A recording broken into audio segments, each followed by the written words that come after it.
Welcome back to Kevin Pollak's Chat Show. I am, as always, Chat Show. Always, but for how much longer? Oh, yeah. Sammy and Jamie are not here, but they will be back with me for a very special on-camera, once again. We won't be streaming live like we used to. It'll be what they call in the television industry live to tape, like your average talk show. I think the first time I heard that was when I was a guest on Merv Griffin. Most of you were not yet born. Merv was great to comics. Yeah, he really was. I think I did like 3 Merv Griffins in 6 months, which was kind of crazy. It was an afternoon talk show. He was the Ellen DeGeneres of his day. And then made so much money he could have bought and sold Johnny Carson 10 times over. He owned the Beverly Hills Hotel at one point. This guy was loaded. And why? And how? There's got to be a documentary out there somewhere. Write to us, won't you? I'm going to read one of your fan mails today. Write to us at kpcsfanmail@gmail.com. March 2nd is the last show. We're going to be doing that live show at the Dynasty Typewriter Theater, which I'm very excited about. I'll just announce one of my guests, Pamela Adlon, the amazing Pamela Adlon. There, I said it. I'm going to be popping up on her brilliant show, Season 3. I think it debuts the end of February. Better Things. Man, that's a good show. Speaking of man, that's a good show, The Marvelous Mrs. Maisel just continues its romp, its tour of award circuits. We picked up SAG Awards. We won the first 3 awards of the night at the SAG Awards and then sat there for 2 hours like dum-dums. But it was obnoxious to win the first 3 of the night. Tony Shalhoub finally knocked Henry Winkler down on the ground to beat that genius. And then Rachel Brosnahan, our lead, Mrs. Maisel. I'm just going to jinx her right now. She's never lost. Everything she's been nominated for, she's won. That's got to be a weird feeling through first and second season. My guest today represents the next award season and the end of the romp of The Marvelous Mrs. Maisel. We had a great run. We have 2 years, very, very happy. We were overwhelmed. So we're very happy to take a fucking seat already with this. Season 2 waiting for you on the Amazon Prime. Get yourself over there. Do you like 2-day shipping? Get your Amazon Prime. Then you have all this free content. It's kind of a sweet deal. Again, write to us, kpcsfanmail@gmail.com. And do so quickly because, again, we've got about 5 shows left, and then I'm technically done with this part of my life. 10 years. Dear Kevin, starts this email from you. Well, from you if you're Mike Kokorin, because that's a name. Dear Kevin, I've been a fan of your work for a long time as a stand-up impersonator, actor, and interviewer. You asked, not so much as a cab driver, never drove a cab. You asked the hard-hitting questions, do I? Questions few since Cronkite and Murrow ever dared to ask. What? Oh, and then he makes a joke because he listens to the show in parentheses. Steve? As a Pittsburgh native, it was a thrill and delight to listen to an interview with Joe Manganiello.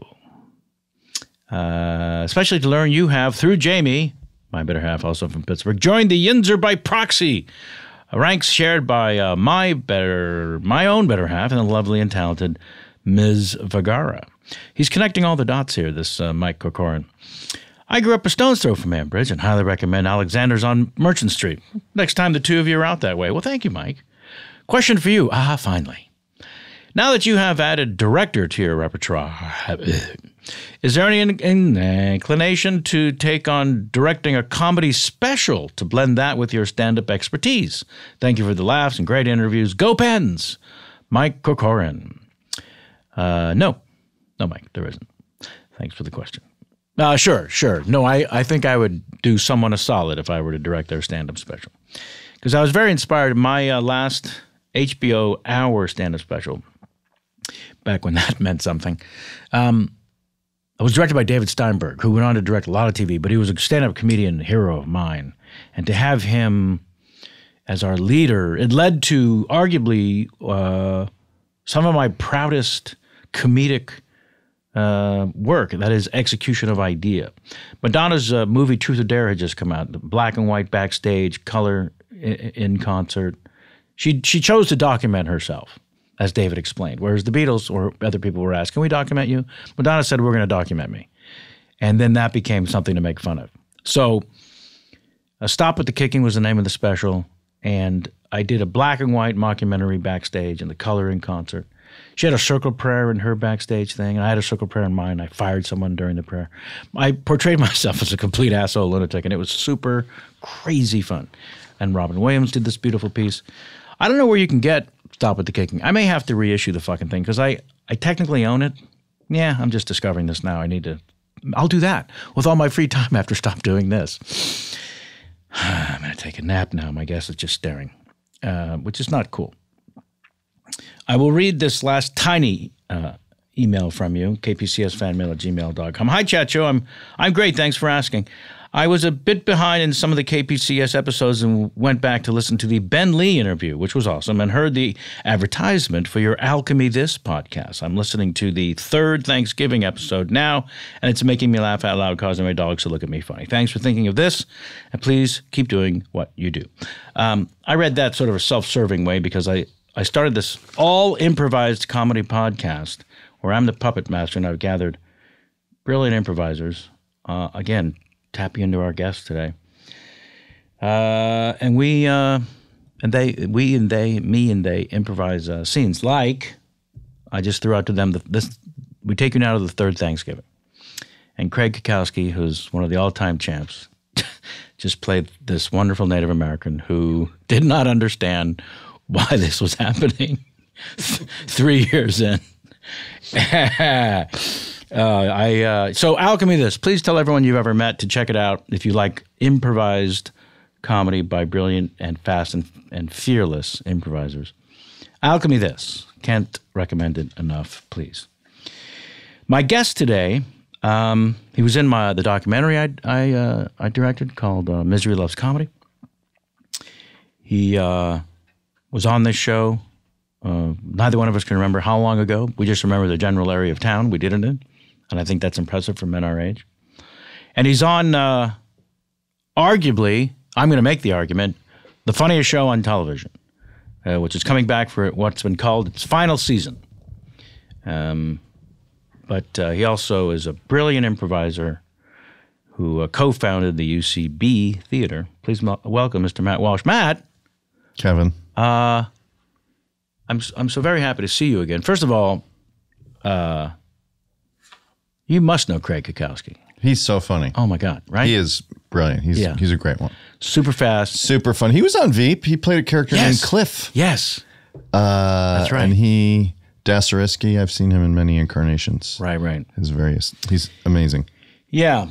I remember when Veep first came on the television airways, and I loved it immediately, as I think most people did. And then it wasn't too long into it, so I started convincing everyone who loved. You were an early adapter.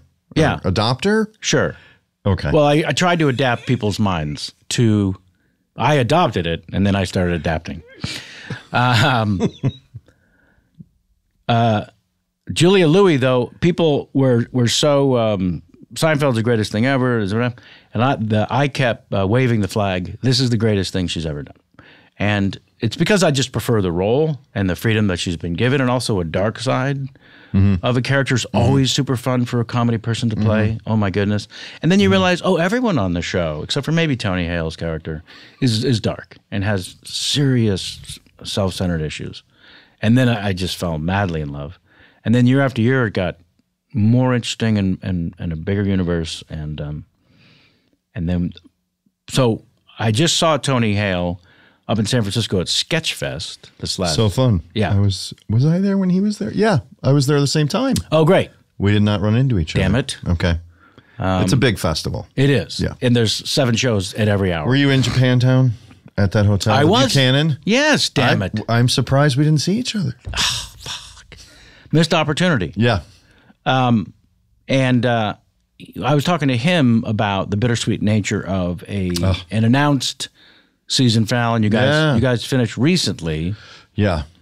And how many episodes in this final season? Only 7. Only This is 7. our 7th and final season. 7 episodes, oddly enough. Because, was it oddly The number enough? 7 is magical. Is it though? No, I think we intended to do 10 when we started, and it was just like, let's just do 7. Really? Yeah.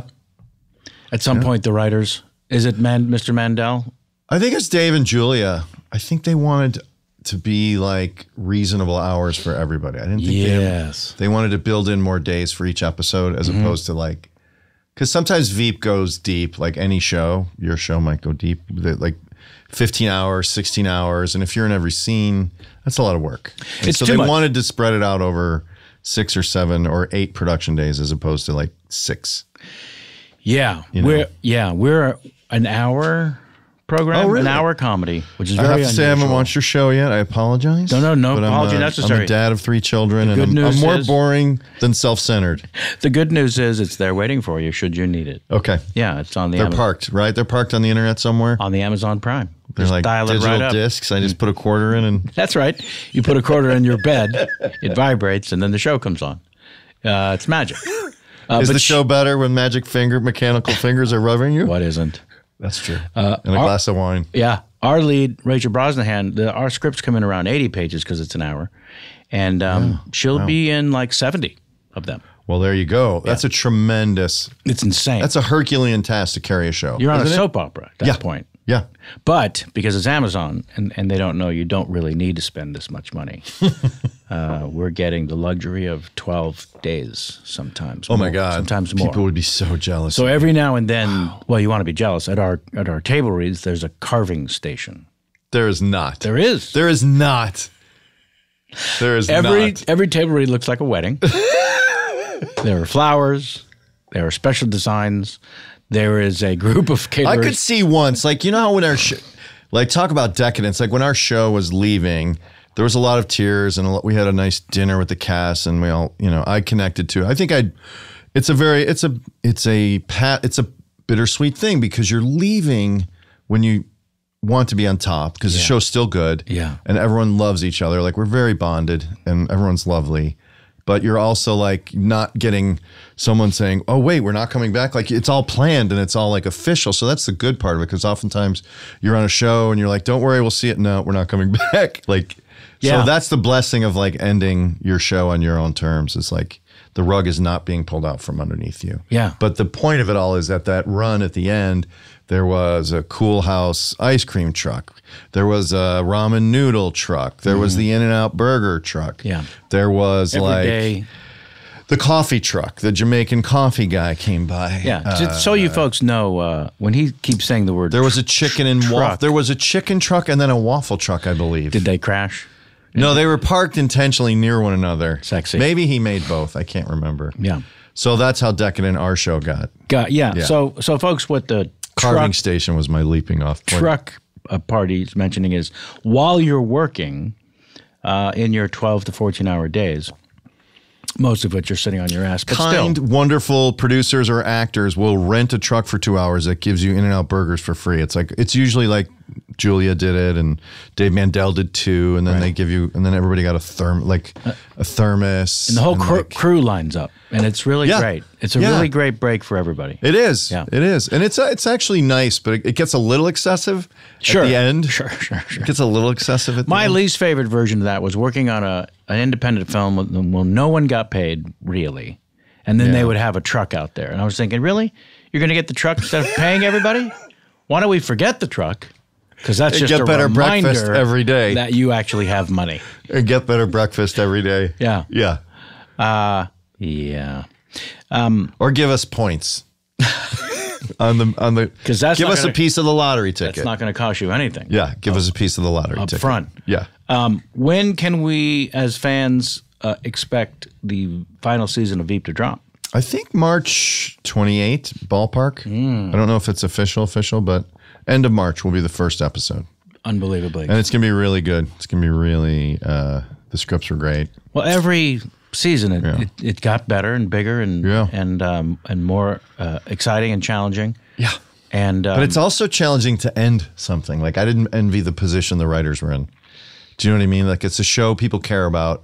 Oh, yeah. And then you have to end it. And then it went from 10 to 7. So all their map, like Dave had his map in his mind and Julia. Yeah. And then they had to go, okay, this is.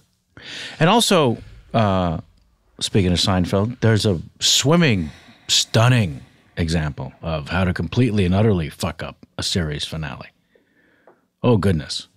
Oh, goodness gracious. But I've never seen that. That just shows you the delicate nature Yeah. of brilliance having to figure out the end of the puzzle. Well, it is, and it's something you care about, and there's pressure, and I mean, it could come back. Obviously, like we could make a movie or something. I'm not saying like this is it. Like I would do the show forever, and people joke about we'll do a movie or something. But in terms of ending like this cast and this version of this show, that's a tremendous amount of pressure. You've already answered one of my questions just now. Which was? My worst fear that the show ends in an assassination. So by just suggesting that there could be a movie. Sussing out? Yeah. Oh, you're trying to get spoilers. I just meant your character, by the way. I should specify. Why would they kill Mike? I think you know. I think accidentally Mike gets shot. I think you know. I think you know why the fans have been waiting for Mike to be assassinated. They're trying to kill Selena, and Mike accidentally walks in front of the bullet. That's a perfect ending. That is. So I keep, when you're on a show as brilliant as Veep, and you win all these awards, the show has won every possible award. Congrats to Mrs. Maisel. Well, thanks. We're done, as I mentioned. And it was phenomenal. I actually got a little piece of hardware a couple nights ago at the SAG Awards for Best Ensemble. Isn't that great? You guys must have got that. That's the only award I really count. Because we don't get the Emmy. Like the show wins the Emmy, but that's for producers. Yeah, everyone's on stage. You don't get the trophy. And it is our victory. It is. And it's fun when you have family and friends after a moment like that say, do you get one? No, we don't get one. Do you get one? No, I don't. The funniest thing is when you go backstage and you're like, oh, the trophies, and they're like, keep moving. Yeah. It's like there's dessert, but you don't get dessert. You're like, you realize in that moment, they take them you're back. walking by and they're like, trophies, like, oh, wow. And the guy's like, no, you don't get one. Yeah. I'm like, oh, yeah, that's right. I'm not a producer. But the SAG thing, you step up to a thing, you sign a document, they hand you a 30-pound piece of hardware. 30 pounds. It's a lovely trophy that lives in my office. Yeah. I love that trophy. That's the current question. Where are you going to put it? Is it a trophy or an award? I call it a trophy. I've been calling it a trophy. Okay. Because it looks like one. Yeah. But they call it an award. Okay. Yeah. It's called the actor. That's the name of the piece. Mm-hmm. Like Oscar is the name of that piece. Mm-hmm. But yeah. So after all those awards, so I find it humbling, but also embarrassing at some point when it's an embarrassment of riches, right? And then I don't know how to take the compliment, the endless compliments. Man, the show is just, and I just smile. And I just in your current run, for example? I feel myself mostly saying, I can't figure out how to fuck this one up. There's no way to fuck this one up because the writing is phenomenal. I know. And so that's what I would say for you on Veep. Not only is it one of the greatest characters you'll ever play, but the writing is just spectacular. Yeah. It looks improvised. I think everyone kind of thought it was improvised because you're all so fast. Mm-hmm. And there's so many great improvisers on the show. Mm-hmm. I was surprised to find out there was a lot less improvisation going on. Yeah, it's mostly acted. It truly is. There's a lot of revisions and things on the script. And we workshop scenes in the table read afterwards. Like, let's get this on its feet and we'll put the scripts down and maybe play around. But it's the collaboration is like, can always pitch jokes or ideas or concepts, and Dave meets with us before the season and says, this is what I was thinking for your character. Do you have any thoughts about your character? We're welcome to come into the writer's room any day. Spectacular. So I came in a lot. I came in a couple times before the seasons, but I truly didn't have, some seasons I have ideas. This time I just kind of listened because I like the process. And then at the end, I came in a few times because it felt like a dorm floor because they were like burning the midnight oil. And it was like a momentous ending to a show that, like you said, gets attention and people really like, because we've all made great shows. I think I've made good things or great things, but nobody sees them. Yep. But to have both going on, I mean, this is exceptionally good too. Yeah. Julia's incredibly remarkable, but I did enjoy going to the dorm floor and seeing the writers burning the midnight oil, and it was just neat to see it all come together. And I sat in on a couple, like they'll break out and do punch up on a line or two or in exchanges. But generally, like the people go off that are handed the episode. They go off and write it, and then they'll bring it in, and then they punch it or whatever. Right. So it's a very unique process to see. You have Dave has a tremendously difficult job. Yeah, if you're gonna hours wise. Yeah. Oh yeah. Yeah. I love creating things, and I dabble in the directing thing. You have too, and I love that process. But and I'm sure you have been involved in the creating and writing of a TV pilot. But yeah, then when you see the people who actually run the television show, the showrunner, and the hours that they put in, when they're not writing, they're editing the show, and they're post-producing the show, and the time they have off before they have to start breaking stories for the next season. It's an insane schedule. And sometimes there's calls about marketing materials for the season or the trailer for the new season, or like, oh yeah, there's a lot of stuff you're weighing in on. Yeah. Would you ever want to do that? Or have you? Have you been a showrunner? No, I had a show I created called Players. It was on Spike TV back in their like schizophrenic days. I think some weeks we followed Ultimate Fighting, and some weeks we followed Star Trek Next Generation. So the audience was, what is this? And it was a bar comedy, but Ian Roberts and his writing partner, Jay Martell, were the showrunners. But I was essentially a showrunner, co-equal, like creative guy. But they literally were doing all the work. And then we had a guy, Sean Conroy, who would cobble out the outlines or help us with the story. So he was like our one writer, and then the four of us kind of wrote it. But we kept a lot of room for improv, like a ton of room for improv. I would say it was like 50-50. And the movies you've directed, are you in them also? I try to not be in them. I think I've made a cameo in... Yeah, cameo doesn't count. See, I don't... in one I was a character, and one I don't think I was in. The High Road I don't think I was in. And the Better You, I played a character. I don't think it's a good idea. It's not, but you know what? It's truly like, I'll make another movie because it is like my art or my hobby in a way. Like I'll make a small indie again at some point. But when we were doing it, like again, no money, and we didn't have a guy to play the part, and he was in like 3 days of work, and it was like a week out. I'm like, I'll do it. Yeah. Do you know what I mean? Like that's the mom and pop of it. Like that's fine. Yeah. But what in a perfect world, no, you don't want to be involved in acting. You just want to watch everything. Yeah, I agree. And also I've been in a scene with a director who is directing themselves, an actor who is directing the movie and directing themselves in the scene. And they're never quite present in a scene the way that they would be if they weren't also directing. Because how do you not think of watching the scene as the director while you're acting in the scene? Separating that is, unless you have someone at the Video Village who's your other brain. Good point. But I mean, Woody Allen does it, and his movies are still good. Oh yeah, people do it. Albert Brooks, my hero. Yeah. Astonishing. Yeah. And I guess to him, there's probably a world where like, oh, is Albert Brooks a better actor in movies where he's not directing? Like, have you noticed his career that way? I don't think so. I think his work, it sort of works out. I think his work in Modern Romance and Lost in America is a comedy clinic that everyone who thinks they want to be in comedy should sit down in a classroom and watch it and then talk about it afterwards for weeks.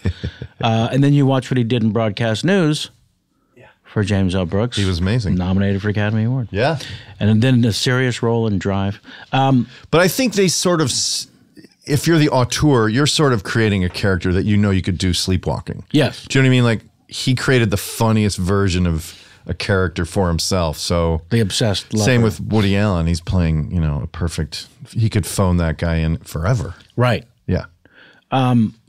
There is a new motion picture that is, depending on when you're listening to this. Is this going to drop pre-Super Bowl or post-Super Bowl? This particular episode? Yeah. Well, I've got the dates. February 8th is when Under the Eiffel Tower hits theaters, and then February 12th as on demand and all the various digital platforms. Yeah. It's a post-Super Bowl calendar event. Both of those. Sure. As is all life should. They should have a calendar that's, instead of AD, it's PS, post-Super Bowl. Yeah. PSB. Let's talk about the genesis of Under the Eiffel Tower. It is a story that are two guys, Archie Borders and David, I forget his name, but that's impressive. No, he's a lovely man. Sure, I'm sure. They live in Louisville. They're lovely. And it's about a bourbon salesman who gets fired from his job, then goes, his friends, David Wayne and Michaela Watkins, are family friends. They invite him to come up, join them, and their daughter just graduated from grad school with her art degree. We're going to France. So he goes to France. Come with a sad sack. Spend a little time getting out of your head. Perfect. You must have seen it. I saw a trailer. And so he goes, and then he proposes to their 26-year-old daughter. Inappropriately, which he... Well, he's just romantically, he's caught up with France. He's like, I know how to fix my life. I'll serve her artistic vision and we'll get married. Like, but yeah, it's not a good idea. She says no, ruins their vacation. Those people are like, please get away from us. You just ruined France. And so he goes on a drinking bender and runs into a footballer played by Reed Scott. Right. Couldn't find an actual Scottish actor. So, well, I don't know any, because it was like sort of casting again is like, who are my friends? Yeah, sort of. David, Michaela, which is always a great idea. It is. It's simpler. Yeah. And then the woman I meet at a vineyard and sort of compete for with Reed Scott, an actual French actress, an authentic, certified French actress named Judith Godrèche. Right. And she's kind of famous over there. What is the genesis? She was in The Overnight, if you saw that. I'll say. Yeah. What is the genesis of the project itself? Genesis of the project itself. I was sent a script 4 years ago by this guy, Archie. How did you know David? Archie? I don't know how he found me. I truly don't. And he's like, there's the script. You'd never worked together before? No. He found me probably through my manager, is my guess. Sure. Or the script got to me that way. He'd seen you on Veep and decided this is the guy. Yeah. And I talked to him and I said, yeah, I'm like, can I bring my family to France? He's like, yeah, we'll make that happen. I'm like, great, I'll do it. Like, so we ended up going to France for a summer and we made this movie. But that was the genesis. And then cut to, I think 2 years later, I thought it went away and died. And I went out and ran into Judith, who was at the time dating a friend of mine. And we went to an escape room.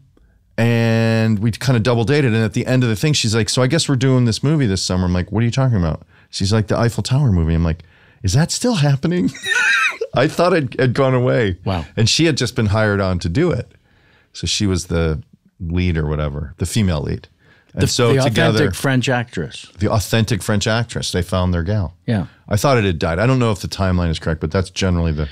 Well, I think in the character actor world that you and I have thrived over these years, things come up here and there, and until the official offer comes in, you can't put too much weight behind it. Well, why would you? Right. Because you're busy with other things. And also you do early on in your life, and you realize how painful that was. Well, that's true, too. You do. You learn that lesson rather quickly. Yes. No, but the guy said I was going to be I fell for that when, gosh, I think it was the second Pirates of the Caribbean movie, so that's how long ago this was. And they had the premiere at Disneyland. And so it was the longest red carpet, went all the way out to the parking lot. It was insane. So we're on this red carpet, and I see James Cameron. Again, this is after Titanic, but before Avatar. And so he sees me, and he comes up and he says, I'm a huge fan. You're a wonderful character actor. I think you're great. I'm about to start this movie. It's called Avatar. It's going to blow people's minds. You'd be perfect for it. How do I reach your agent? I tell him, I call my agent the next day and I say... Good follow-up. Sure, you did your part. Sure. Good. Just so you know, James Cameron said this, and they said, wow, that's fantastic. We'll get into it, which is the agent's, one of their all-time great things to say, because it's not legally binding. It covers a lot of ground, and it's not legally binding. We'll get into it. We'll get into it. That's suggesting no timeline whatsoever. So I don't remember how much time went by, not too long, and they called and they said, apparently, Jim, that's the way James Cameron meets people, and that's kind of his way of saying, I like your work. Oh. He offers you a part. He does that to everyone sort of a little bit? Yes. Not everyone, but... No, everyone he likes. Talented, yeah. Everyone he likes. He says, I'm doing this movie. If he's doing a movie at the time, if he's gearing up to do a movie at the time. And I found myself recently almost doing the exact same thing. I would see someone who I love. They're right for this next movie that I wrote and I'm allegedly directing, and I've said on a couple of occasions, directing this movie. I won't believe it's actually going till I'm on the set. But there's a part that you're perfect for. Can I send you a script? I've done that a couple of times. And meaningful efforts as opposed to I'm a fan. That's a whole different thing, though. You're like meeting it out appropriately. You're doing it to one or two people over the course of several months. Yes. Cameron might throw that out like every time once a night. At least once a night. Award season. I think that night, because it was a premiere and a star-studded event, he had that conversation several times. Well, full disclosure, I ran into a guy at like some pre-Emmy event 6 months ago, and he's like, he cornered me, that sort of enthusiasm. Yeah. You're so good. I love you. We have to create a show together. And he's a guy who creates shows. Great, let's do it. So I called my manager the next day. I'm like, he wants to do a meeting. And then I'm like, great. So we had a meeting. I did have a meeting with this guy. And then nothing. Sure. Nothing. No, not even. I find out later, he's like, oh, he does that. He gets excited and starts a lot of projects. And then. And you know what? To these people's credit, they may be 100%. I think they mean it in the moment. They mean it in the moment. Yeah, they do. And bless them for that. We have at least accomplished enough to get that as a response when meeting someone. Yeah, that almost should get us a loan at a bank, right? I had a meeting with so-and-so. You know what? I understand we're not going to do a show together like you said we were going to, but if you could come to me to Wells Fargo and just let them know. Just sit down across the table. Just how credible I really am. Because I'm only looking to maybe $100,000. Yeah, just the pool house. I've always wanted to build a pool house. Yeah, I can't even swim. I just so 2 years go by after the person says, "I love your work. I'm in Kentucky." Sends you a script. Your family gets to go to France.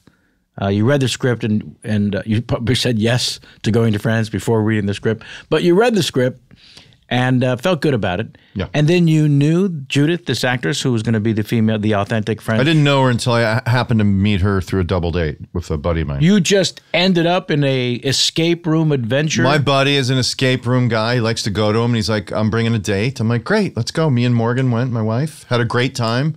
It was lovely. And at the end, Judith is like, we're doing this. She has an accent. I can't do a French accent, but she's like. You did a woman pretty well, though.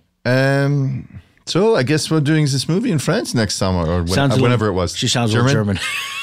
Thank you, though. You're good at accents and impressions. Let me try. I've got a weird ear. Can I? Let me try it again. One more Can I time. get another take? Let's go one more time. Are you seeing a lot of male actors for this role? Roll sound. Okay. Speed. So maybe I see you in France next summer. You went German at the end. I'm not an impressions guy. I can do the German accent perfect. Yes, you I'm can. very confident. Yeah. It's the German. Mm-hmm. But French I don't have. Yeah, and that's okay. I guess I'm going to say, can I hear your French accent just for a brief moment? Calvin? Well, Calvin, please. I think one of the... the Jerry Lewis? The Eiffel Tower? I think German and French both would use the version of... the way they pronounce, I think we are doing this. Could be German or French. Yeah, that's like cabaret, right in the middle. Yeah, that's right. In the middle. German. That's right. It's cabaret-glish. I finally found out why the French love Jerry Lewis, by the way. Why they are obsessed with him all these years. So about 3 or 4 years ago, he came out of retirement to star in this little movie and where I played his son. And, of course, it debuted at the Cannes Film Festival. And it's called Max Rose. And I don't think anyone you know saw it. But it premiered at the Cannes Film Festival. And wow, and of course we arrive and there's press events and people are losing their minds. That's amazing. It is truly. Yeah. And but I was curious. Come on, what is it really? And it was very, very simple, the explanation. So when Martin Lewis broke up, Jerry made a deal with Paramount to direct and star in 10 films over 10 years, at least one a year, from 59 to 69. And it was the biggest deal any actor had ever received. It was like $5 million a year, which in 1959 would be $50 million a year.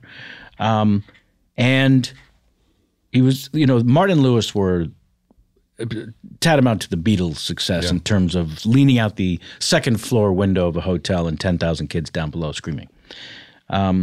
So during the process of making those films, Nutty Professor, and so on, when he's the only actor, let alone comedian, who's directing himself. He created Video Assist, of course.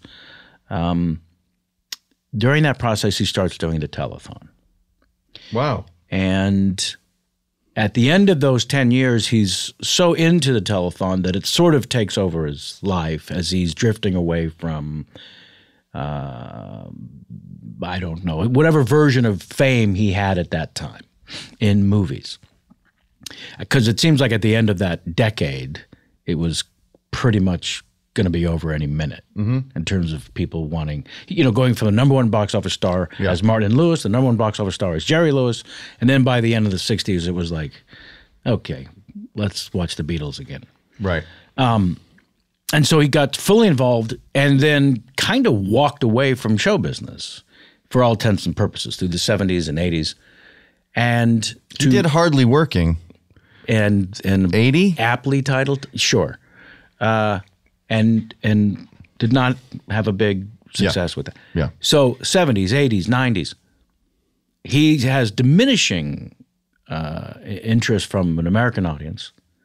But to the France and all of Europe, there was this magical, giant American comedy star who just walked away and was never seen from again because the telethon was never seen outside of the United States of America. So Americans got to see this failing, diminishing former icon become this host of a thing that's like that's, and then generations come up knowing him only from the telethon, right? People in their 20s and the 80s or whatever. So whereas in France, it was like one of the greatest comedy icons of all time vanished into the night and never to be seen from again. So there was this same sort of allure that maybe a Jim Morrison or those young great musicians who were gone at 27. Yeah. And then it all sort of made, because there's no video, there's no streaming, there's no way for them to have seen the telethon. There was no reason for even newsreels to play in a small Paris theater about the telethon, because that was already a dead art. So was his movie production like literally blank from like 70 to 80? Do you think? I think like zero appearances, like no new film traveled to Europe? I think in that 10-year period? I think if Jordan were to look up something on IMDb, she would find something here and there. He certainly did a talk show at one point. He ran one of those up the flag. Okay. That was sort of but like movie, like DOA. A movie. I don't think he had a successful comedy film to my memory where he, again, 59 to 69, those years. Yeah, that was heyday. Do you remember when Jim Carrey walked out of the Academy Awards after having the biggest number one comedy movie over the weekend? And it was the biggest by a lot. He just literally changed everything overnight, and he would go on to become the highest paid actor on his next film. But that weekend, he had the number one comedy, and for the time, it must have been like $35 million opening, whereas the closest up to that point was like 12. It was ridiculous. Mm-hmm. I think the Academy Awards were on a Sunday as usual, and he walked out and said, "So, how was your weekend?" And it's still my favorite moment of all the Academy Awards because it was something that funny people think about doing, which is to take that moment and draw more attention to it in such an absurdist way. Yeah. So he was that big. He was, Jerry Lewis really was everything and more. Yeah. And then so to Europe to just never be seen again. Yeah.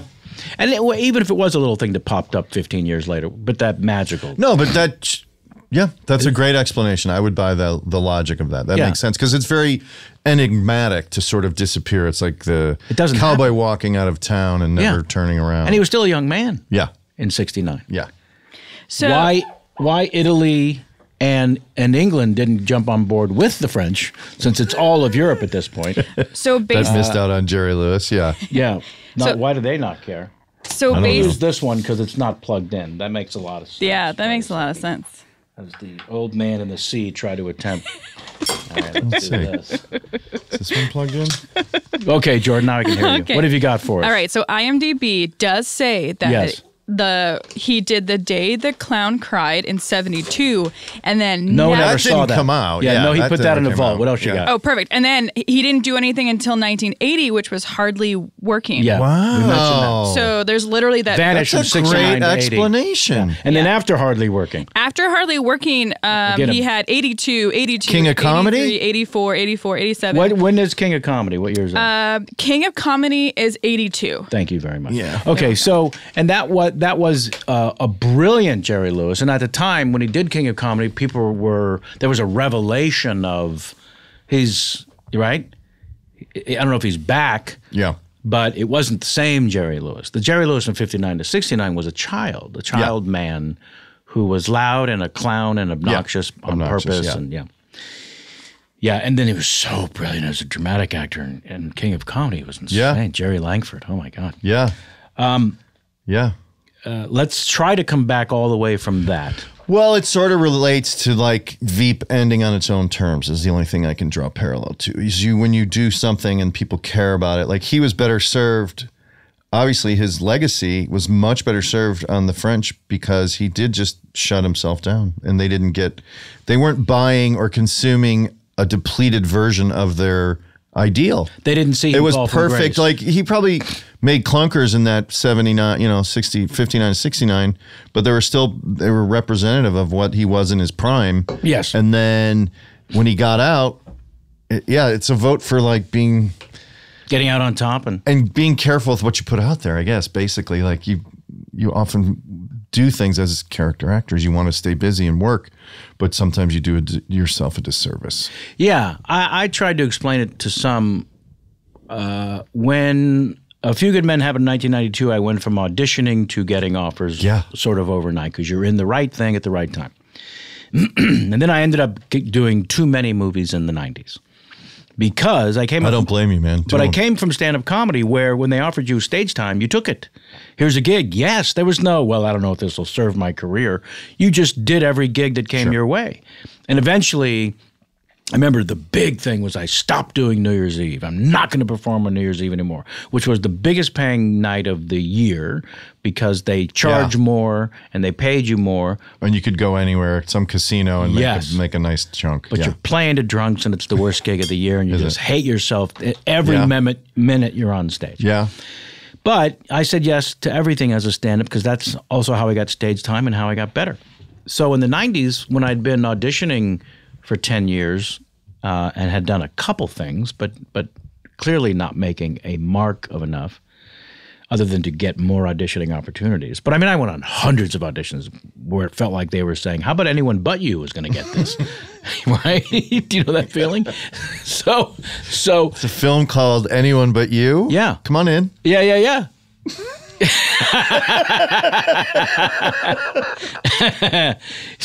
So I said yes to everything, and I ended up doing like 40 movies in the 90s. Six of them quite good.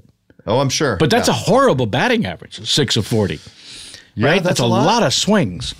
But you're doing what you love, obviously, a little bit. Yeah, and I'm getting better every time. It's so fun. Because I didn't have the wherewithal to go to acting class. That seemed like where I would be found out as a fraud. So it was easy for me to justify, I'm not doing that. So I definitely learned and while I earned. But over the years since then, after learning that lesson, to be able to say no, people would say, yeah, but why did you do this or why'd you do that? Because only the public will treat your career like a porcelain egg, right? And my answer finally became, you know what? This is a strange profession where we're not actually allowed to work. We have to be careful about which work we do. And I'd say, no, sometimes you just got to make the donuts. You know, you have a family, you have responsibility. But I think too, I totally agree. Like, in that, what you learn every time you do it. There's a lot of actors who are great, like Robert Downey. I worked with him. I'm like, how did you get in? He's like, honestly, I just learned on sets.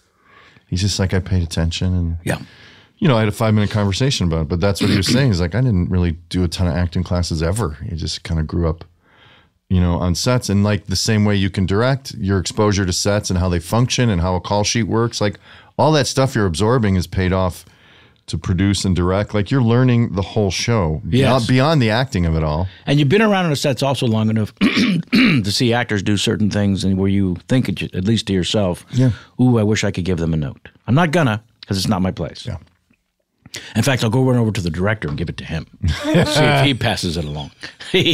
But also if it brings you joy, why not do it? Like if you really love going to Baton Rouge for 2 weeks to make a dumb sci-fi movie. I made a tornado movie. I love doing it. I got to drive big cars and run through fire. I'm like, hell yeah, I'll make that movie again. Yeah, I did this giant $100 million Schwarzenegger big top circus. My agent calls up. It was right when Arnold did like 6 movies in a row that one sort of tanked worse than the other, and then it was just over. But End of Days was the early part of those 6. And my agent calls up and says, would you like to be a third lead in a $100 million Schwarzenegger big top circus? And I said, yes, I would. And he said, do you want to read the script? And I said, no, I want to be in a big, sloppy, horrible, ridiculous Schwarzenegger movie. Yeah. I said, well, who's second lead? He said, Gabriel Byrne. I said, all the pressure's off. This is a no-lose for Kevin Pollak. You sized it up correctly. Yeah. And it was a blast. Did you see elephants and stuff? Like, did you get close to like tigers and crazy animals? Was it that kind of circus? I eventually saw an elephant at his house. I met Big Top Circus in the production. Oh. Analogy. Oh, sorry. It wasn't an actual. Sorry. I thought the movie was a circus movie. I'm that good of an actor. Sometimes when I speak, it just becomes super credible. Big Top Circus. So that's your analogy or your metaphor for like a ridiculous giant Hollywood blockbuster? Yeah. Big Top Circus type film. I think so. Cool. And then hopefully I'm not the guy with the broom sweeping up after the elephants.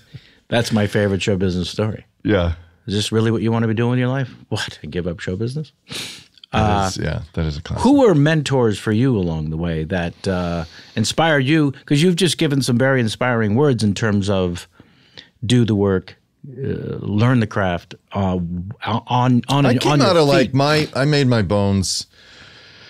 You were stand-up hustling, figuring that out. I was figuring out like sketch and improv in Chicago. So I made my bones getting up on stage every night, and then UCB, and then places like the Annoyance Theater, and then when I came to New York, we had a sketch show, and that's where I kind of learned to produce and edit. We got to sit in on edits, and then I did stand-up a little bit in Chicago, but I was never I was never consistent. It was too, Did you like too any brutal. part of it? I liked when it worked. I was like, my problem is improvisers, and I'm mostly an improviser, like to create new things. And I think stand-up, you really have to love honing something, like really love honing. And I would just whole cloth do a new character the next night with like an outline in my head. And I liked that. And sometimes it hit and sometimes it didn't. Right. And then occasionally I'd bring them back, but then I wasn't good at filling life into these things I'd repeated before. I couldn't quite Or finding a bridge from one bit to another. Yeah, there were many things. But I would say I was a 50-50 solo act. Like some nights I was really good and some nights I was brutal. And plus you're on the road. And I guess I like a little bit of like, second banana. Like if there's a sketch group and there's 4 of you, then nobody blames you. Yeah. Do you know what I mean? Yes. Like being alone doing stand-up, it is the hardest. You're in Michigan and the guys are going out to some fucking strip club. I'm like, I'm good. And then you're in your hotel room. And you're just like, and you just sucked. You just fucking sucked. And it shouldn't matter because like... And you're left with the feeling of sucking until the next night. Yes. And so that's what the other part of stand-up that's very brutal. But the joy some of people it. say stand-up's like that. They're masochists. They like the punishing nature of that art form. Well, because when you earn the laugh for real, there's no greater feeling of it. What do you mean by that? When you pull it out of that death spiral? Yes. In that moment? Or when you finally figure out what makes the bit work that's been bombing. And you stay with it. Mm-hmm. And you actually find, if I just need to drop those 2 words are offensive. Mm-hmm. Or it just puts the audience back on its heels for a second. Mm-hmm. Let's see what it feels like if I drop those 2 words. And then there's a complete about face. But also I just mean... I didn't have that precision to do that like 2-word adjustment, or I didn't approach it with that way for whatever reason. I couldn't do that. Like I can write comedy pretty well, but I probably don't have a voice. But have you done test screenings for films? I'm sure I have. Or on a television project where you're getting notes. Oh, and then you do it again? And you do it again. That's acting, yeah. But that's having immediate, where stand-up, you're responsible for making those adjustments. Like you had to figure out to pull those 2 offensive words that put the audience on their back heel. That's not like a director going, do the joke again, Kevin, but take those 2 words out. That's like a much longer journey. You're in Michigan and like, what the fuck just happened?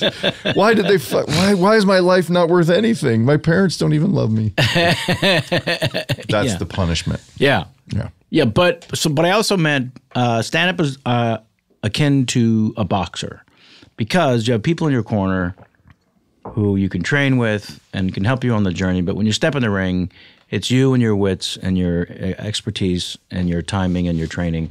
But you're by yourself and you're going to live and die by your own wits moment by moment. So that's the joy when it goes right. Yep. That you're responsible for everything. So the same feeling of you're responsible for everything and it just sucked beyond belief and you can blame no one but you. The other side of that, there's no greater high, actual endorphin released, which is the documentary you're in, Misery Loves Comedy, speaks to. But so when you're with a sketch group, right, and you're live in front of an audience, and things are clicking, and adjustments are being made live on stage, you're getting a sense of what I'm talking about still. Yeah. Yeah, for sure. Yes. Even though you have partners on stage. I take great joy in writing and creating things that make an audience laugh. Don't get me wrong. I love it. That's my favorite thing. That is the drug that I chase. Absolutely. I do love that. And I love that more than just like stepping into something and being a pure actor. I like doing comedy that I can influence, like pitch ideas on, help rewrite, like pitch acting, just completely get into in like a collaborative way. I love that. Tell me a little bit more about taking the family, going to France and shooting this movie. Because it's on paper, great idea. How long are you there? We did like 9 days in Paris, and then we did countryside like a little? 3.5 in Bordeaux. And so we had the kids. And did you and the family go in advance before you started shooting? It was pretty hectic. No, we got in like 2 days before, and I had a fitting the day we landed. And it was like... So then it's your wife and the kids going off on their own while you're working? A little bit, yeah. Huh? But they had fun. They did like a scavenger hunt at the Louvre. And then I had family come out. My brother came out with his wife and their kids. And then my other brother came out later in the trip when we were in Bordeaux. So it kind of worked. They weren't totally on their own. And then in Bordeaux, it slowed down a little bit where I could like hang out for a couple days. And we went to see the Lascaux caves where the Neanderthals painted 10,000 years ago that Werner Herzog made the documentary about. They've since, I think they've moved it to an artificial replica of the When cave. your kids did the scavenger hunt at the Louvre, the very, very famous art museum in Paris. It is. That's a great way to describe it. Did they finish the scavenger hunt and leave the building with any of the actual art? No, you don't actually touch anything. You just, it says, find Caravaggio's Prometheus. And then you run and you maybe take a picture or something that proves you were there, like a picture in front of it. Then you go, now find... Or they do it in a riddle format, and you figure out what painting or what sculpture they're referring to. That's a great way to get the education. Yeah. But apparently my brother was the worst. He's like a pilot, and Morgan and my brother had my son Emmett and I think my nephew Chris, and they got destroyed. Like the other team just crushed them. And so it was funny. My brother's a pilot, but he couldn't figure out a map of the Louvre. They kept getting lost in the Louvre. So he is a pilot, because when you first He's a professional pilot. When you first introduced him, and we can play the tape back for you if you'd like. Sorry. You said he's like a pilot. So I thought he was a steward. No, he is a Flight attendant. professional airline pilot. He's like a pilot. He hands out is drinks. a pilot. So that's just an anecdote about the Louvre, but that's great. Some of the ways we filled our days. And there's all these wonderful old carnivals, like 150-year-old, like when we were kids, like the pier kind of boardwalk thing, but it was like European and a little weirder and really cool. So there's all these like old European theme carnies. parks, yeah, exactly, but different and safe, and with real French accents. Yes, with real French accents, not the kind that turn into German accents. Yeah, and then the ocean is always gorgeous. We went to the West Coast and saw, seeing like a remnant of World War II. You can still see like a Nazi concrete bunker where they had to take it out. There's still like pieces of World War II dotted along the coastline. I love that stuff.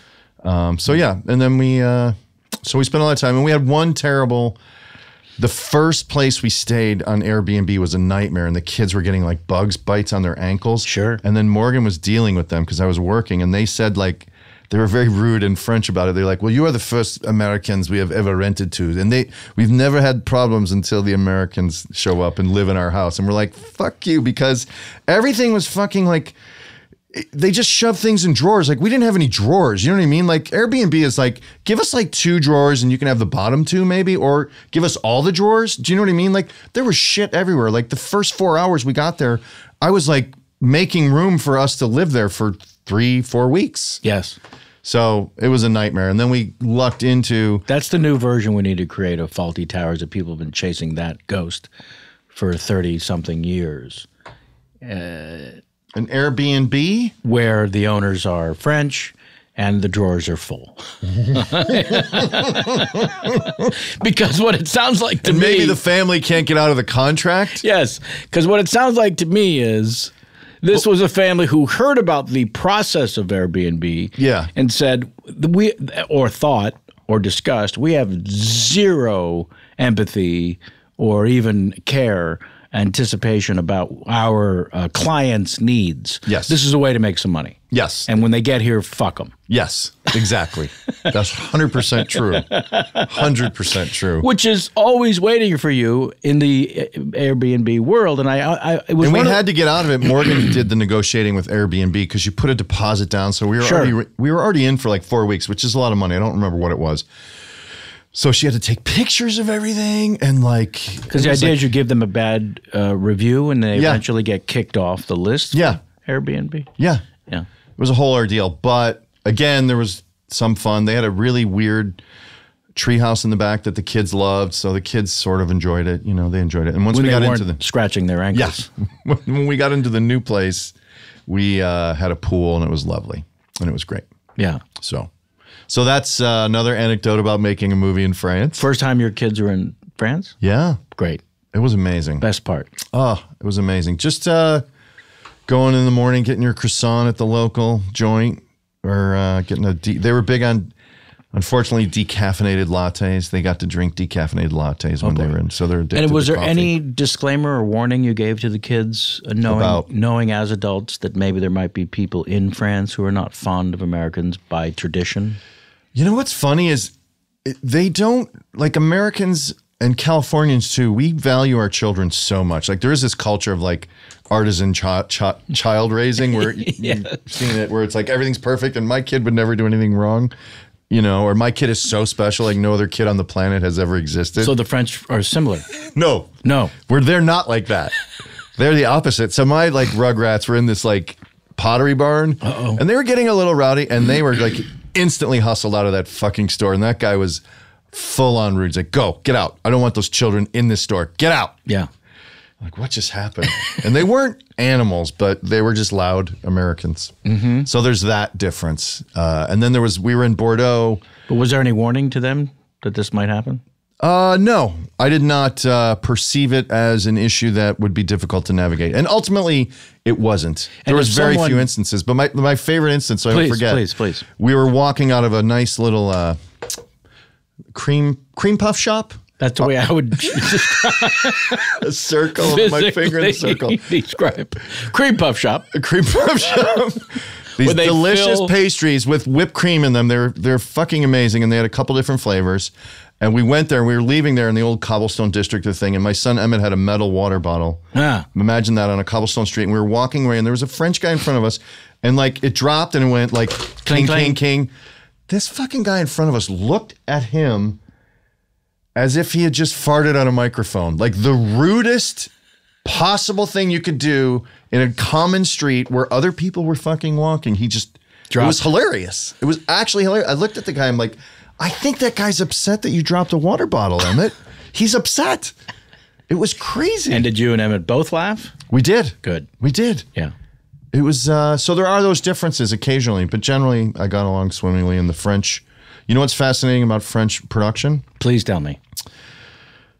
One position in the French crew handles transpo, craft service, locations. One guy. Same person. One guy. Okay, so for the audience, that could be as many as 6 people. Explain that. Explain that to It the could be audience. many as 6 people, 2 people for each of those 3 unbelievably crucial Yeah. and, Transpo captain. oh my goodness. Can you imagine? Also doing catering, Crafty. Not catering. Okay. Just crafty. still Yeah. responsible for Some a snackies. variety of food available all day long that changes keep from the actors from morning bitching. to the lunch to the evening. And, oh my God, that's just one person. Yeah. And do they take a big break in the middle of the day like the Yeah. Italian crew? Yeah. Yeah, they do. We had a lovely lunch, and we would have a couple glasses of wine. It'd be like an hour plus, like a hour 15. It wasn't a hard hour. A couple glasses of wine for the actors before they went back in front of the cameras. He's nodding. Not yes. always. Maybe a glass some days. But generally. Was that I a wouldn't problem have- for anyone? No, nobody went down. Nobody took a turn for the worse. I think it's good. Like, I definitely think, like, you manage your own, like, performance, and I think it's bonding wise with the cast. I think. It's interesting you should say that because we have a segment on the show called Famous Questions. The questions themselves are not famous, but rather I reach out to a famous person who knows the guest, Oh, you've done this to me before. and that I hope I person got back to you on asks something. a question. Today's famous question comes from Tony Hale. He has 2. Oh. He has 2 questions for you, and the first one maybe speaks directly to that last wine drinking during lunch. Matt's such a calm and steady presence on set. What keeps him calm? And he can't say pot. That's insinuating. That's implying I like pot. I do enjoy pot. What? At work, though? No. No. Please. Well, this is why I was a little taken aback by we have some wine at No, lunch. you can't.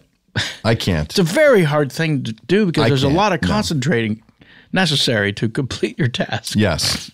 You want your full access to everything when you're doing stuff for camera. So why are you so Absolutely. calm on set? Because it's old hat, or you're so happy you're there? Well, Tony, unfortunately, considering the lens through which he sees me, he's very anxious in truth, and he would admit that. Yeah, I think he's he very sensitive or oversensitive, and perhaps I'm over chill. He worries more than he needs to. Yes, and and you I worry might be a less little- than maybe you should. Yes, you could talk to my wife about that. She has to Why- sound the alarms off. Can I The back room is burning. I I know, but there's like 2 rooms between the fire and me. suggest, Yeah. based on the few words you've just shared with us, Yeah. you've heard the following. I'm going to put the over-under at 27 times in your relationship with your wife. You're going to give me a quote? Yep. Or a paraphrase? So I'm going to give you a quote from her. Yeah. And suggest you've heard it. The over-under's at 27 times. We've been together 13 years for sure. Ready? Okay. Why are you upset? How does this not bother you? Yes. That's basically true. Question number 2 from Tony Hale. Matt, if you could eat only one candy bar for the rest of your life, what would it be? Oh, that's a great question. That's what you get with a Tony Hale. You get a great question. Holy cow. Yeah. Better believe it. I'll tell you my thought process, and Okay. hopefully I'll come around on the enough. end of it. I'd like to say the Take 5 bar because it's a recent love. It's everything. Yeah, You've got 3 the candy pretzel. bars. Yeah. And then Your caramel. You got your chocolate. You got your salt, so that's sweet and savory. there's some nut in there. There's got to be some nut in there, right? Might be a little. Might not be. Might just be sweet and savory perfection. Yeah. Might just be there's like pretzel, a cookie in there, caramel, right? A little bit of a wafer cookie? covered Yeah. in chocolate. That's a front runner. And then you could even go like truthfully like a classic turtle, like pecan caramel, and then Sure. a good chocolate over it. Well, it definitely has nuts. Where you get 2 in a pack in that long sleeve. It's not a candy bar, but they sell it in the candy bar section of the store. So What are your feelings on the $1,000 bar? that's great. It's not a $1,000 bar anymore. You Is know it a that. $1 million bar? That'd be a good Google for our Jordan, she's back on it. control tower. It's got to be control $1 tower to million Google. bar Could at you this check? Point. It was the $37 I think it's bar. 100 grand. It's got to be the $100,000. I think it's the 100 grand bar. My son's favorite candy bar, by the way, Is the oddly enough, the 100 grand. $1,000 bar? Yeah, 100 grand bar. Oh, it says grand. You're right. The word grand is on the. Yeah. Yeah. Yep. $100,000 bar.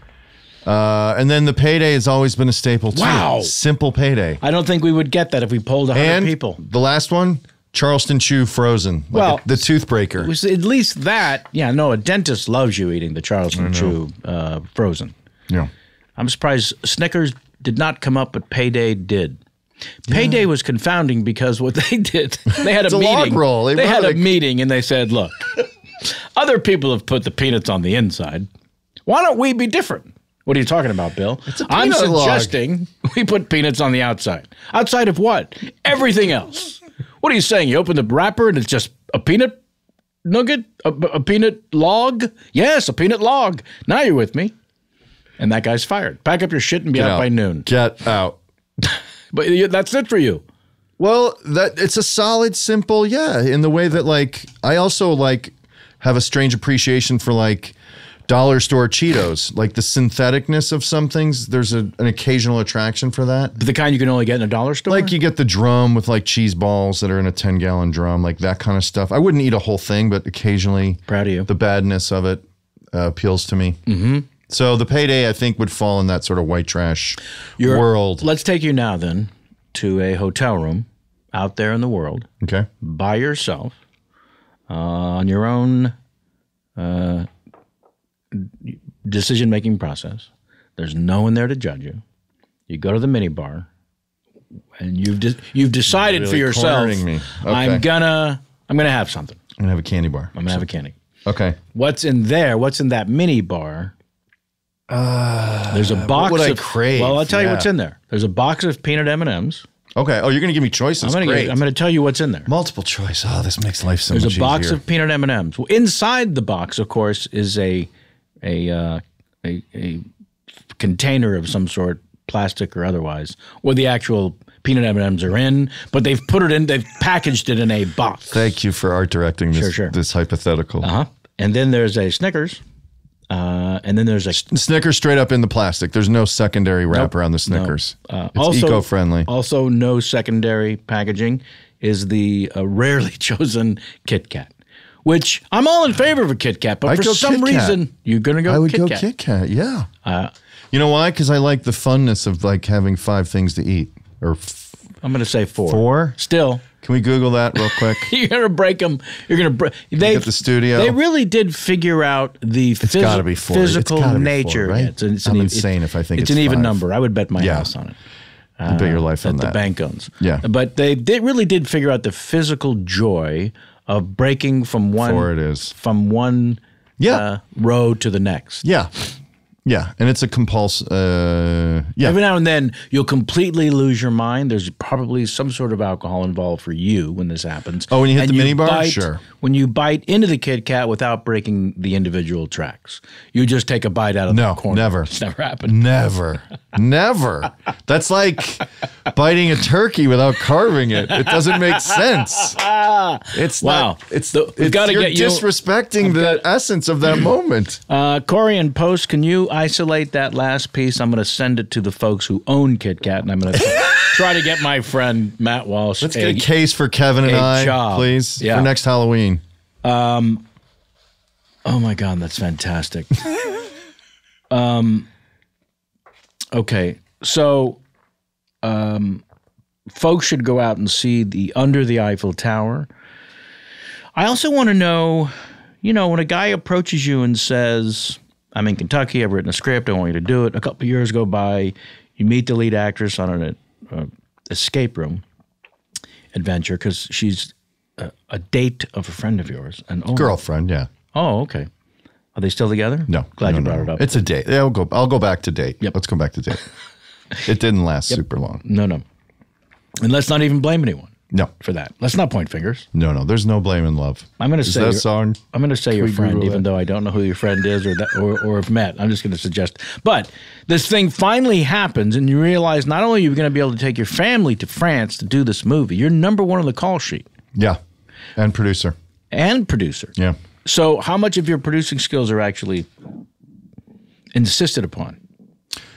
This is I had a tremendous hand in bringing this movie to completion, and Judith as well, and Archie as well, the director. And the thing and Danielle, this woman from the Orchard who came over to, so Judith knew a bunch of French, like we have a French DP, so they do have a little different, like I pointed out with the locations department. They have a different take. Like the DP had a different take, and his crew was really cool and fun, and they had different ways of doing things. The sound guy, they have like little unique idiosyncrasies. So it was neat to step into a French team, you know what I mean, and work together. It was very cool.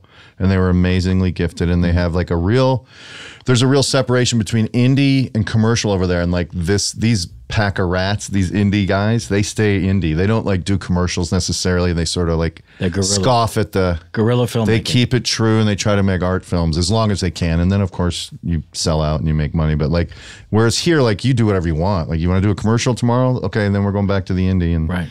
So that was interesting too. But the thing that was truly fascinating is I get like an additional writing credit because Judith and Danielle and I did rewrites every night. We would tinker with the script and play with the words because we were trying to make the best romantic comedy possible. So we were like deep diving on like Nora Ephron movies. Like I was watching Nora Ephron movies at night just to like the scenes that weren't working yet. Like the structure was there and the script was there, but we were opening it up at night, and then we were allowing ourselves to improvise inside some of the scenes as well. So it was fascinating. I've never done a romantic comedy. I've never tried to deep dive that genre. Like you have to see something in that other person that nobody else has ever seen. Like that happens in every romantic comedy. Yes. There's all these things. And then you have to disguise it. Not only do you have to see it and disguise it, you've got to figure out a way for the audience to see it through your eyes and live vicariously through your love of that person. Yeah. We think better of that person because of you. We're more attracted to that person because of you. All of that. Yeah, like, and there's no way you're going to make like Harry Met Sally, which I think is so funny. Like, it's so hard to be supremely funny in a romantic comedy, I think.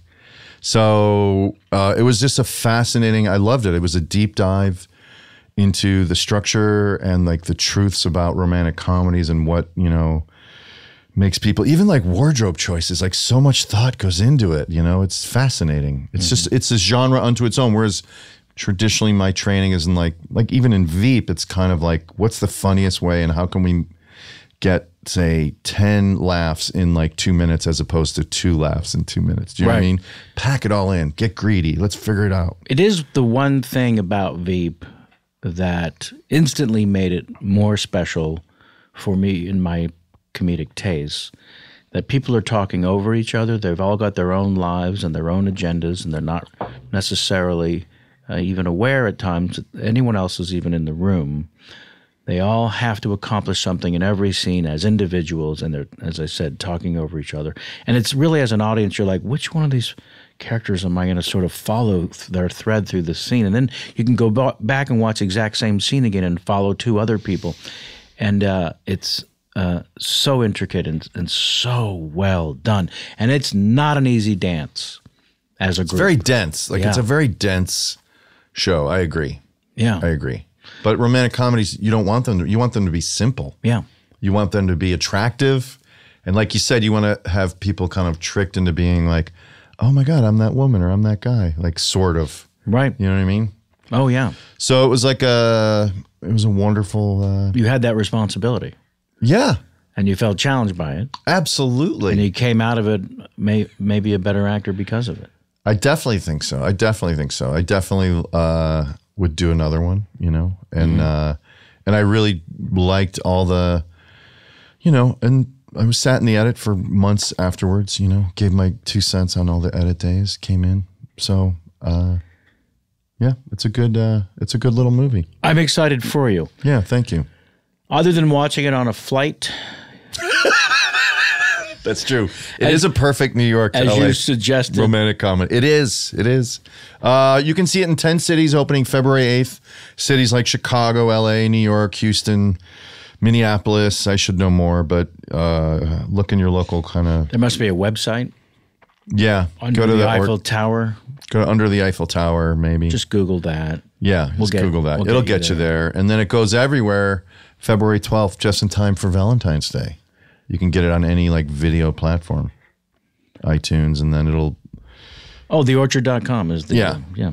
And then they'll park it on Netflix 3 months after it opens. So it'll live That's there. already been established? Yes. It'll be there? Yeah. It'll be there waiting for you? So that was the other good news is there was distribution already, which you want. So that was like amazing. It's the most difficult part about the independent filmmaking world. And it seems like the streaming services, be it Amazon or Netflix, are saving the independent film world by giving them the films a home. Yeah. It's true. At a slight profit to the filmmakers, enough to make them feel as though they finished in the black. And well, it's interesting because the studios don't make indies, you know? I mean, the studios never did, but there's less... they had independent arms. Focus, yeah. Everything's getting big. Everything that comes out of the studio seemingly is bigger and bigger. Right. Like the bigger gamble makes the bigger bucks. Like right, we need our next Black Panther, for example. Even in the indie world, it seems easier to get financing and way more difficult to get distribution. Yes. Yes. All right. It's time for a segment in the show called Ask Kevin. You are allowed to ask me any question. It can be silly, meaningless, or sincere, or none of those. You are allowed to ask one question, and I'm talking to you, Matt. I know. Not the I know. I was parking. I was parking some questions maybe that I could sift through while you're explaining the game. Sure. I can continue. I could drive past this further. No. Okay. Simple question. Most frequented restaurant in your life lately or currently? We are creatures of habit. We go back to the same places in our neighborhood over and over and over and over and over again. Is it a diner? Is it an Italian joint? Is it a sushi place? A recent diner obsession would be Black Bear Diner. Don't know. Yeah, they tend to be outside of town. There's one in Torrance that we go to. Really? Yep, because we're on the west side of the Los Angeles area. I'll give you the address in a second. Prior to that, there's also a place in the west side called Nichols that I'm a little gaga for. Nichols? Nichols. Nickels? Yep, in the Marina Del Rey area. Oh, Up in the Montana, you got the Marmalade right there on Montana. Yeah, Marmalade's good. Yeah. They have one at the Grove.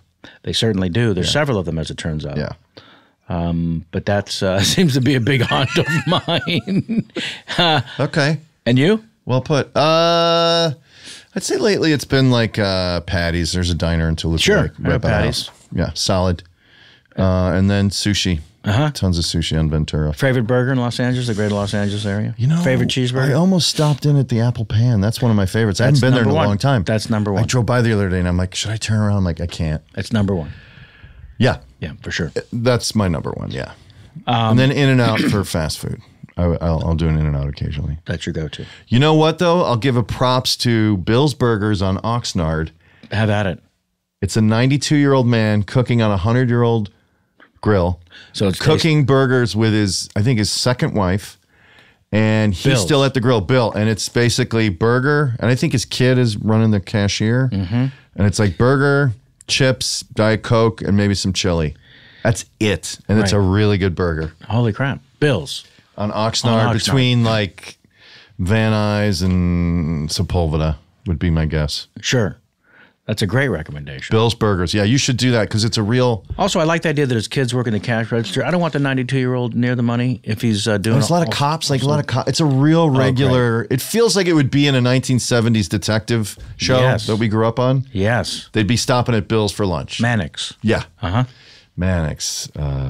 George Papard's. What was his show? Absolutely. Banachek. And... McMillan and Wife. McMillan and Wife, for sure. Starsky and Hutch. Okay, sorry.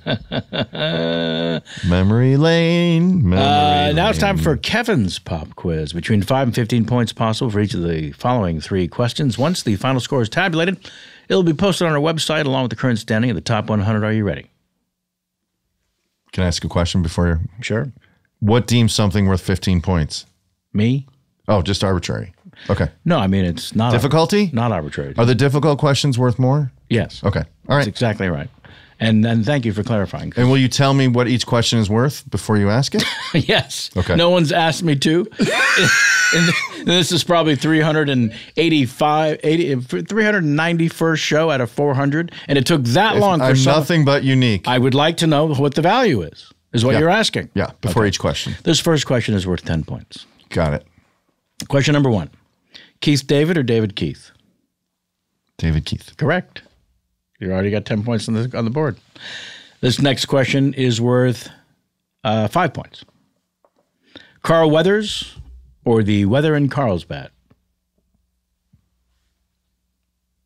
I'll go Weather in Carlsbad. Also correct. Pulled it out.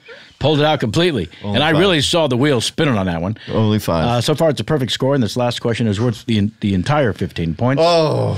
Last question. You ready? Separate the men from the boys. Yeah. Steve? That's the question. Steve, parentheses. It's a perfect score. It's a perfect score. My God, it's a perfect score. Put him in the top 10 immediately. And we finally know the point value. Oh, game changer for everyone involved.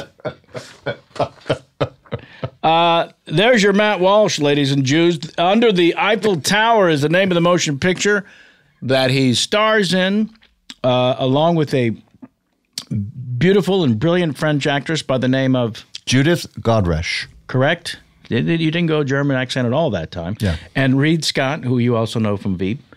And there's some other wonderful people in it as well. And that is due out in the month of February. Find it. Go to theorchard.com to find more information about Under the Eiffel Tower. A great Valentine's bouquet for you and your loved one. I want to thank Jordan here in the engineer booth. Jordan, thank you very much for all your contributions. Thank you so much. Corey Levitt in post, and all the folks here at Earwolf for their auspices, which again are coming to a close. And you for writing to us at kpsfanmail@gmail.com. March 2nd, a live show. If you're in the Los Angeles area, it'll be the last show at the Dynasty Typewriter Theater. Go to their website, dynastytypewriter.com, I'm going to say, and check out dates of other shows at that beautiful theater that is kind of amazing. That's our show for today, and until next time, and as always, get out of my face.